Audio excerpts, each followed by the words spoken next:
All right, guys, so I'm headed over to my buddy's shop right now where the bike is at, and we're gonna go over there, and like I said, we're gonna do some mock-up on the rear set so we can see where the exhaust is actually gonna sit at. So I'm driving over there right now. It's gonna probably take me a little bit to get over there, so we're just gonna do a little bit of driving, and I'll get back with you guys here in a few minutes, and we'll be over there. I'm going to turn this thing on here. It's my radar detector. It keeps me driving the speed limit, but yeah, so anyways, I'm excited. I'm getting over there. Made sure that I brought my parts here, got my parts that I needed. So, but anyways, I'll get back to you guys, and we'll chat with you here in a few minutes. Over to, you can see it in the rear view mirror back there. You can only see a little video of that, but it's kind of painstaking because I had to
What are we doing here? We're working on that, right?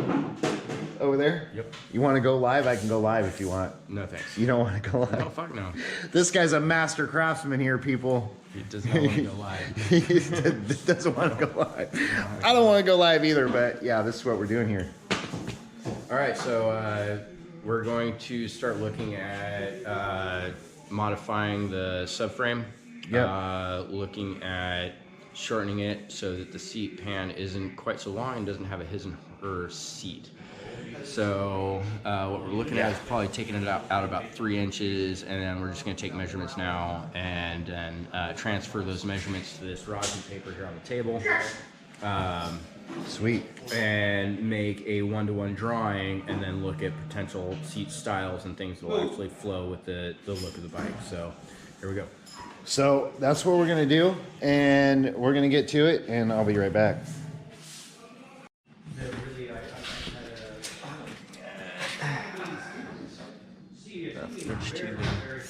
So did I do that? You think this is this much we're going to take out, or should we take out less than that? I'm going to draw it up to scale on paper, and we're going to go with subtracting that much distance on paper, and if it looks good on paper to scale, then that's what we do. Okay. And that's what we'll do then. The gist of this exercise is to like get the storyboard, right, get an actual dimension to where you can lay out parts overlaying your drawing. Exactly. And then, like, even if you had a seat made, you know, we could build the subframe to said seat if, you know, within reason. Well, it ain't no big deal. I only paid like $125 to have that seat upholstered, so it's not going to be a big deal to hack it back up again. It wasn't a high dollar, because I wanted him to put some blue stitching in there. I had it upholstered, but I wanted him to put some blue stitching in there anyway, so it wasn't like, yeah, I planned on actually. He took more foam out than what he was supposed to, so I could sit down lower in the bike. Yeah. Because it was like over foamed to begin with, and it was wore out really bad. So he took a lot of the foam out of there, and then he put like a thin layer of that memory foam shit in there. Okay. And it sits really comfortable right now, but it's not going to hurt me if I've got to cut the seat, is what I'm saying. It's not going to do. Well, no, it's the seat pan. If we're going to void it, won't be cut at all.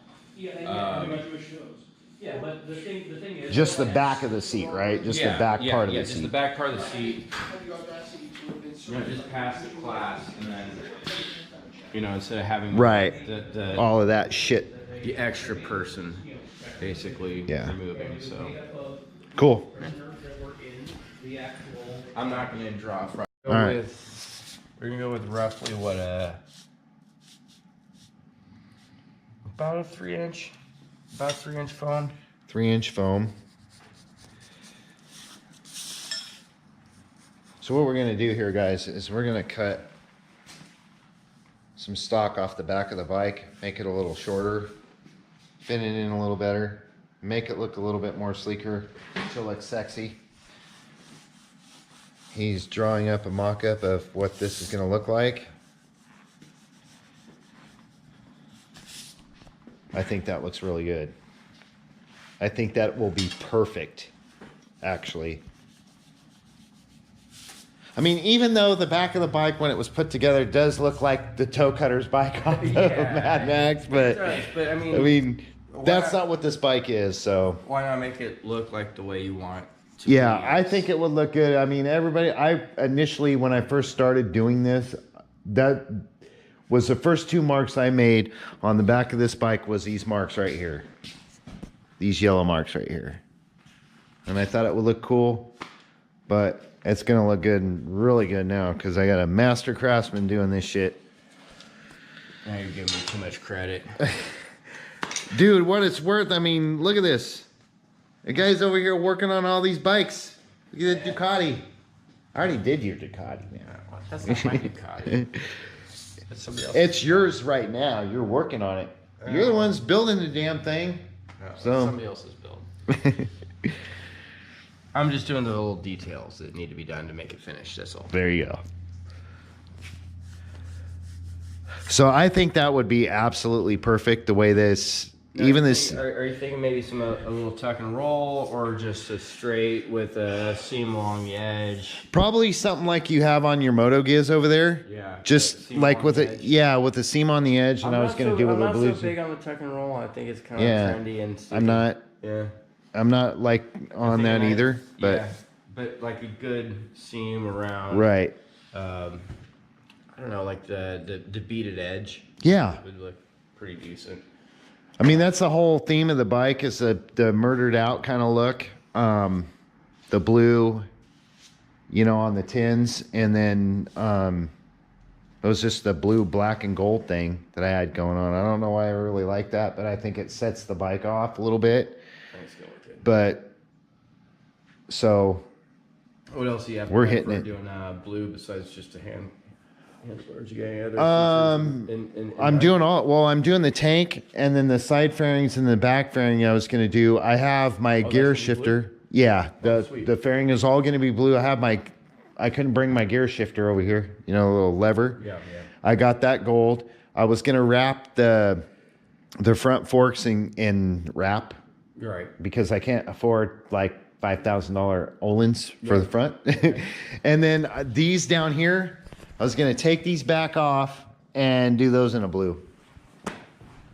I mean, I don't know if you...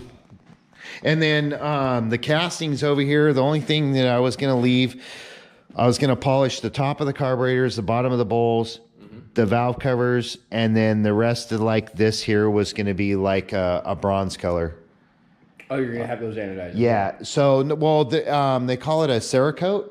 Okay. And Cerakote those. So that's basically what I was going to do with that. Right. And yeah. Well, shit. But the top of the heads, the top of the yeah. Yeah, so it's just like kind of flashing a little bit and then setting the gold off, and then more of the blue will bring out the gold. Kind of like, it'll be this color bringing out that color. So... And then the murdered outlook would look really cool because I got the swing arm there. Well, no, it's all black and gold, I think. Yeah.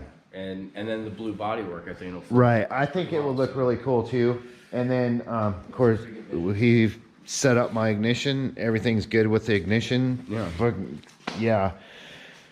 that's where we're at right now with this. So we're looking at 8 inches out the tail. 8 inches off the tail.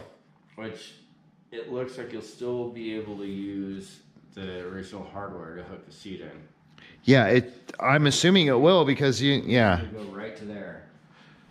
Did you see that, people? Right to there. I think yeah.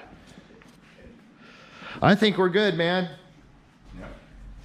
You guys definitely subscribe to my channel. Check out my buddy, man. He's a master craftsman. He builds bikes, and you got to definitely check me out. So give me a subscribe, hit that like button, whatever. Thanks for watching.